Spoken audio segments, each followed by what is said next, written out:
तो किसान भाइयों, आज हम बात करेंगे सिंजेंटा कंपनी के विटागो कीटनाशक के बारे में, क्योंकि ये एक नई पीढ़ी का दानेदार कीटनाशक है जो धान की फसल के अलावा मक्के की फसल में स्टेम बोरर और गन्ने की फसल में अर्ली शॉर्ट बोरर को भी बहुत ही बढ़िया तरीके से कंट्रोल करता है। क्योंकि इसमें भी क्लोरएंट्रानिलीप्रो टेक्निकल आता है जो कि कोराजिन, फटेरा या इसके अलावा और भी बहुत सी कंपनियों की दवाओं में ये टेक्निकल आता है। और ये टेक्निकल धान की फसल में तनाछेदक और पत्ती लपेटक कीटों के प्रकोप से बचाता है और साथ ही देता है मजबूत जड़ें और अच्छी शुरुआत, जिससे हमारे किसान भाइयों को मिलते हैं अधिक कल्ले, ज्यादा पैदावार और साथ में एक लंबे समय तक हमारी फसल सभी प्रकार के कीटों से बची रहती है। तो इसी के बारे में आज हम पूरी डिटेल में बात करेंगे कि इसका प्रयोग करने का सही समय और सही विधि क्या है और इसमें कौन कौन से टेक्निकल और कितनी कितनी मात्रा में पाए जाते हैं। इसके अलावा ये कौन कौन सी फसलों के कौन कौन से कीटों को कंट्रोल करता है और इसकी सही मात्रा क्या रहेगी, तो ये सब कुछ बात करेंगे इस वीडियो में। मगर वीडियो शुरू करने से पहले जो किसान वीर हमारी वीडियो पहली बार देख रहे हैं तो आप भी हमारा चैनल सब्सक्राइब कर लीजिए,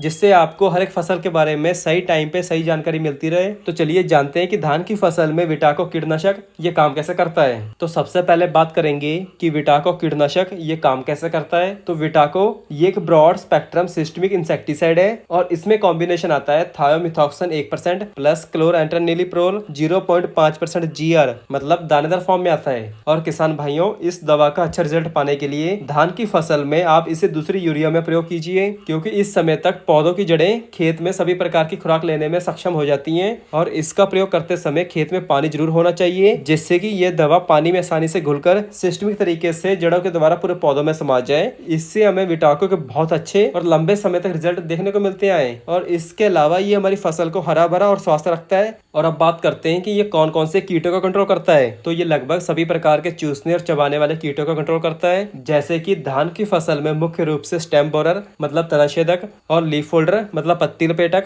और इसके अलावा ये ग्रीन लीफ हॉपर और ब्राउन प्लांट हॉपर को भी कंट्रोल करता है। और मक्के की फसल में एफिड्स, जैसिड्स और स्टेम बोरर को भी कंट्रोल करता है। और बात करें गन्ने की फसल में, तो गन्ने की फसल में अर्ली शॉर्ट बोरर और टॉप बोरर को कंट्रोल करता है। और किसान भाइयों, विटाको का ड्यूल मोड ऑफ एक्शन होने के कारण ये हॉपर्स, लीफ माइनर, सफेद मक्खी और छोटी मोटी सभी प्रकार की इलियो को भी बहुत अच्छे से कंट्रोल करता है। और इस विटाको में 1% थायोमिथॉक्सन होने के कारण ये सकिंग पेस्ट मतलब रस चूसक कीटों को भी नियंत्रण करता है। और जैसे कि डबल घोड़े का मतलब ये भी हो सकता है कि इसमें डबल पावर है थायोमिथॉक्सन और क्लोरएंट्रानिलीप्रोल की। और अब बात कर लेते हैं इसकी सही मात्रा के बारे में। तो धान की फसल में इसकी सही मात्रा है 2.5 kg प्रति एकड़ और गन्ने की फसल में इसकी सही मात्रा है 5 kg प्रति एकड़।